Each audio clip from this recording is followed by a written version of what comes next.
Hi friends, ഇന്ന് ഞാൻ എത്തിയിരിക്കുന്നത് തേങ്ങയോ തേങ്ങാപ്പാലോ ഒന്നും തന്നെ ചേർക്കാതെ അടിപൊളിയായിട്ടുണ്ടാക്കിയ ഒരു ചക്കക്കുരുവും മുരിങ്ങയ്ക്കയും കൊണ്ടുള്ള ഒരു മസാലക്കറിയാണ് കേട്ടോ. ചോറിൻ്റെ കൂടെയും ചപ്പാത്തിയുടെ കൂടെയും എന്തിൻ്റെ കൂടെയും കഴിക്കാൻ പറ്റിയ ഒരു അടിപൊളി കറിയുടെ റെസിപ്പിയുമായിട്ടാണ് ഇന്ന് ഞാൻ വന്നിരിക്കുന്നത്. അപ്പോൾ ഇതെങ്ങനെയാണ് ഉണ്ടാക്കിയിരിക്കുന്നത് നമുക്കൊന്ന് കണ്ടു നോക്കിയാലോ. അതിനായിട്ട് ഞാനിവിടെ എടുത്തിരിക്കുന്നത് 2 മുരിങ്ങയ്ക്കയുണ്ട്, പിന്നെ ഒരു 10-15 ചക്കക്കുരു, പിന്നെ 2 തക്കാളി, 2 സവോള, ഇത്രയാണ് എടുത്തിരിക്കുന്നത്. നമുക്ക് ആദ്യം ഇതെല്ലാം ഒന്ന് വൃത്തിയാക്കി കഴുകി അരിഞ്ഞെടുക്കാം കേട്ടോ. അതിനുശേഷം ചക്കക്കുരു ഒന്ന് വേവിച്ച് മാറ്റി വെക്കാം. ഇനി നമുക്ക് കറി തയ്യാറാക്കാം. അതിനായിട്ടൊരു ചട്ടി അടുപ്പിൽ വെച്ച് ചൂടായി വന്നിട്ടുണ്ട്. അതിലേക്ക് കുറച്ച് വെളിച്ചെണ്ണയാണ് ഒഴിച്ചു കൊടുത്തിട്ട് 2 ടേബിൾ സ്പൂൺ വെളിച്ചെണ്ണ ഒഴിച്ചു കൊടുക്കാം. ഇത്രയേ ഉള്ളൂ കേട്ടോ എണ്ണയുടെ ഉപയോഗം അതിനകത്ത്. തേങ്ങയൊന്നുമില്ല, വളരെ പെട്ടെന്ന് നമുക്ക് തയ്യാറാക്കിയെടുക്കാം. ഇനി ഇതിലേക്ക് കുറച്ച് കടുക് ഇട്ട് കൊടുക്കാം. കടുകൊന്ന് പൊട്ടി വരട്ടെ. കടുകൊന്ന് പൊട്ടി വരുന്ന സമയത്ത് നമുക്കിനി അടുത്തതിലേക്ക് ഇടാനുള്ളത് ഒരു 1/2 ടീസ്പൂൺ പെരുംജീരകമാണ് കേട്ടോ. പെരുംജീരകം ഒന്ന് പൊട്ടി വരട്ടെ. പെരുംജീരകം ഒന്ന് പൊട്ടി വരുന്ന സമയത്ത് നമുക്കിതിലേക്ക് ഒരു 5-6 അല്ലി വെളുത്തുള്ളി ചെറുതായിട്ട് അരിഞ്ഞത് ഇതിലേക്ക് ചേർത്ത് കൊടുക്കാം. ഇനി വെളുത്തുള്ളി എണ്ണയിൽ കിടന്ന് നന്നായിട്ടൊന്ന് മൂത്ത് കിട്ടണം. അതിൻ്റെ കളറൊക്കെ ഒന്ന് മാറി വരണം. അതുവരെ നമുക്കിതൊന്ന് വഴറ്റി കൊടുക്കാം. ഇപ്പോൾ വെളുത്തുള്ളിയുടെ കളറൊക്കെ ഒന്ന് മാറി വന്നിട്ടുണ്ട്. ഈ സമയത്ത് 2 സവോള, ഇടത്തരം സവോള ചെറുതായിട്ട് അരിഞ്ഞാണ് ഇതിലേക്ക് ചേർത്ത് കൊടുക്കുന്നത് കേട്ടോ. ഈ സവോള ഈ എണ്ണയിൽ കിടന്ന് നന്നായിട്ടൊന്ന് വഴന്ന് കിട്ടണം. അതുവരെ നമുക്കിതൊന്ന് വഴറ്റി കൊടുക്കാം. ഒരുപാടങ്ങ് ബ്രൗൺ കളർ ആവണ്ട, എങ്കിലും സവോള നന്നായിട്ടൊന്ന് വഴന്ന് കിട്ടണം. അതുവരെ നമുക്കിതൊന്ന് നന്നായിട്ട് വഴറ്റി കൊടുക്കാം. സവോള പെട്ടെന്ന് വഴന്ന് കിട്ടാനായിട്ട് കുറച്ച് ഉപ്പ് ചേർത്തിട്ടുണ്ട്. ഉപ്പ് ചേർത്ത് കൊടുത്താൽ സവോള പെട്ടെന്ന് വഴന്ന് കിട്ടുമല്ലോ.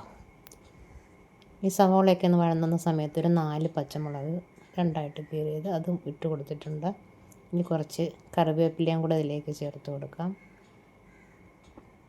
കറിവേപ്പിലയും കൂടെ ചേർത്തിട്ട് നമുക്ക് ഒരു 2 മിനിറ്റ് ഒന്ന് നന്നായിട്ടൊന്ന് ഇളക്കി കൊടുക്കാം. കറിവേപ്പിലയൊക്കെ ഒന്ന് മൊരിഞ്ഞ് വരണം. അതുപോലെ തന്നെ പച്ചമുളകും ഒക്കെ ഒന്ന് മൊരിഞ്ഞ് വരണം. ആ സമയത്ത് നമുക്കിതിലേക്ക് 2 തക്കാളി എടുത്ത് വെച്ചിരുന്നുണ്ട്. ആ തക്കാളി ചെറുതായിട്ട് കട്ട് ചെയ്ത് അതിലേക്ക് ചേർത്ത് കൊടുക്കാം. ഇനി ഇതെല്ലാം കൂടെ നന്നായിട്ടൊന്ന് വഴറ്റാം. തക്കാളി ഒന്ന് വെന്ത് കിട്ടാനായിട്ട് നമുക്കിതൊന്ന് ഒരു 5 മിനിറ്റ് ഒന്ന് മൂടി വെച്ച് കൊടുക്കാം. തക്കാളി ഒന്ന് വെന്ത് വരട്ടെ. ഇപ്പോൾ 4-5 മിനിറ്റ് കഴിഞ്ഞിട്ടുണ്ട്. തക്കാളിയൊക്കെ ഒന്ന് വെന്ത് വന്നിട്ടുണ്ട്. ഈ സമയത്ത് നമുക്കിതിലേക്ക് ഇനി ചേർക്കാനുള്ളത് പൊടികളാണ് കേട്ടോ. ഒരു 1/2 ടീസ്പൂൺ മഞ്ഞൾപ്പൊടി ചേർത്ത് കൊടുത്തിട്ടുണ്ട്. അതുപോലെ തന്നെ ഒരു 3 ടീസ്പൂൺ മല്ലിപ്പൊടി ചേർക്കുന്നുണ്ട്. ഇനി ഒരു 3 ടീസ്പൂൺ മുളക് പൊടി കൂടി ചേർക്കുന്നുണ്ട് കേട്ടോ. അധികം എരിവില്ലാത്ത മുളക് പൊടിയാണ്. ഒരു 3 ടീസ്പൂൺ മുളക് പൊടി ചേർക്കുന്നുണ്ട്. പിന്നെ ഒരു 1/2 ടീസ്പൂൺ കുരുമുളക് പൊടിച്ചതും കൂടി അതിലേക്ക് ചേർത്ത് കൊടുക്കുന്നുണ്ട്. ഇനി ഇതെല്ലാം കൂടെ നന്നായിട്ടൊന്ന് മിക്സ് ചെയ്യാം. ആ ചട്ടിയുടെ ചൂടിൽ ഇതൊന്ന് വഴന്ന് കിട്ടണം. ചെറിയൊരു തീ വെച്ചിട്ടുണ്ട് കേട്ടോ. ഇനി ഇതിലേക്ക് ചേർത്ത് കൊടുത്തത് 1/2 ടീസ്പൂൺ ഗരം മസാലയാണ്. ഗരം മസാലയും കൂടെ ചേർത്തിട്ട് നന്നായിട്ട് ഒന്ന് മൂപ്പിച്ചെടുക്കാം. ലേശം വെള്ളം ഒഴിച്ച് നമുക്കിതൊന്ന് മൂപ്പിച്ചെടുക്കാം. ചട്ടി അടുക്കി പിടിക്കാതിരിക്കാൻ വേണ്ടി ലേശം വെള്ളം നമുക്കിതിലേക്ക് ചേർത്ത് കൊടുക്കാം. എന്നിട്ട് നന്നായിട്ട് ഇളക്കി കൊടുക്കാം.